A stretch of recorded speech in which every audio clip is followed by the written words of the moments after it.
Ever walk through an airport and feel like something's off, but you can't quite put your finger on it? Like everything is just a little too smooth to orchestrated. That's not your imagination. Airports are built to control your behavior without you realizing it. From the moment you step in, every tile, every light, every sign is part of a system designed to guide you, slow you down, speed you up, or make you spend more money. Let's start with something simple. The floor. Ever notice how you walk a little slower right before security? That's not just fatigue. That's carpet. Airports switch from hard tile to soft carpet on purpose. It tricks your brain into calming down. You feel more relaxed, you move slower, and suddenly, security lines seem more manageable. But it's not for your comfort. It's psychological control. Quiet, subtle, effective. And while you're slowing down, you're also being watched. But not in a way you'd notice. Many major airports use facial recognition now. Your face gets scanned at security fine.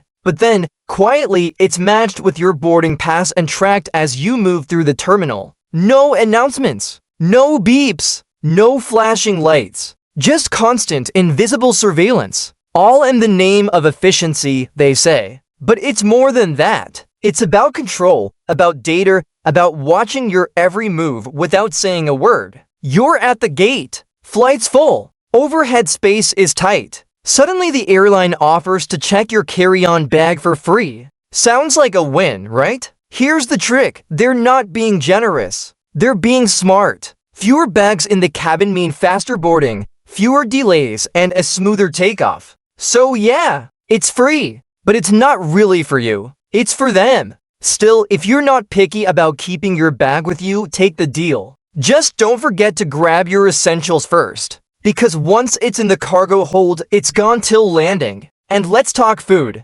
Airport food is outrageously priced. A soggy wrap and a bottle of water can cost you more than a meal at a decent restaurant. But here's the twist: sometimes you're better off eating on the plane. If you've got the airline's credit card, you could get up to 25% off onboard snacks. Even without a card, in-flight food is often cheaper than the terminal food court. And honestly, that dry sandwich hits different when you're 35,000 feet in the air. So before you drop $20 on a sad sandwich, check the in-flight menu. Duty-free shopping feels like a deal. No tax, big signs, sleek displays. But guess what? It's often a trap. Studies show that items like chocolate, perfume, and liquor can be more expensive at duty-free shops than in regular stores back home. And here's the worst part: if you've got a connecting flight, those sealed duty-free bags might not even make it past the next security checkpoint. Some countries still enforce liquid rules,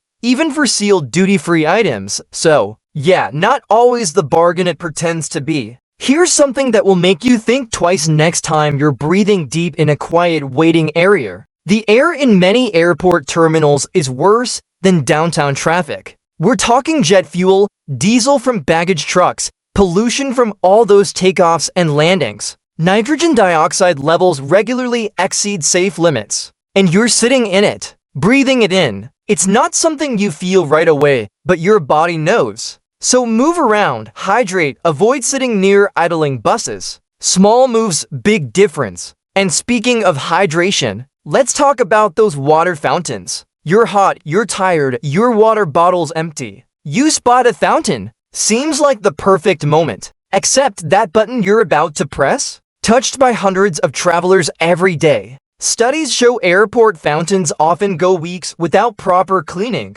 Mold, bacteria, grime. It's like a Petri dish dressed up in stainless steel. Honestly, overpriced bottled water never looked so good. You check your bag, wave it goodbye, and assume it's just being tossed onto a cart. But what actually happens? Your luggage goes on a high-speed journey through a maze of sensors, scanners, and sniffers. Explosive detection systems, AI-driven imaging, chemical analysis, machines that could make Superman feel overexposed. It's not just your clothes getting screened, it's everything, inside and out, all in seconds. Wild, right? You're inside the terminal. You need some quick cash. There's an ATM conveniently placed right next to your gate. But here's the trap: it's going to cost you. Airport ATMs are notorious for sky-high fees and garbage exchange rates. One quick withdrawal, and boom, you've lost 10% or more. If you're using a foreign card,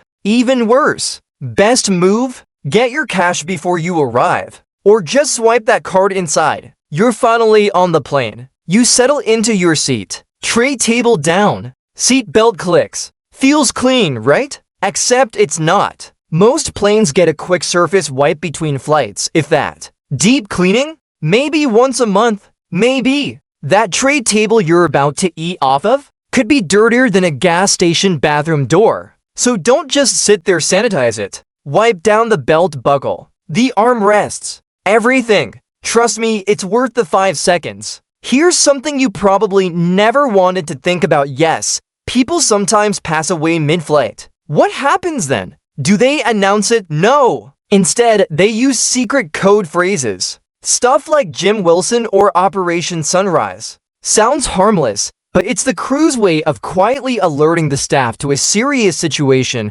without creating panic. So if you ever hear something weird and oddly formal over the speaker, now you know. And yes, your pilot might be asleep. But before you freak out, this is normal. On long-haul flights, pilots take turns resting in special compartments or reclined crew seats while the co-pilot or autopilot manages the flight. It's regulated, it's safe, and it means your pilot's actually awake and alert when it matters most. So if the captain's catching some G, that's a good thing. Ever see a nearly empty plane take off and wonder why? Welcome to the ghost flight. Some airlines run empty flights just to keep their precious takeoff and landing slots. If they don't use them, they lose them. So instead of canceling, they burn fuel flying to nowhere with almost no one on board. Strange but true. And finally, you land. Seatbelt sign dings. Everyone bolts upright, rushing to the plane. And where do they all go? The first bathroom. It's packed, messy, loud.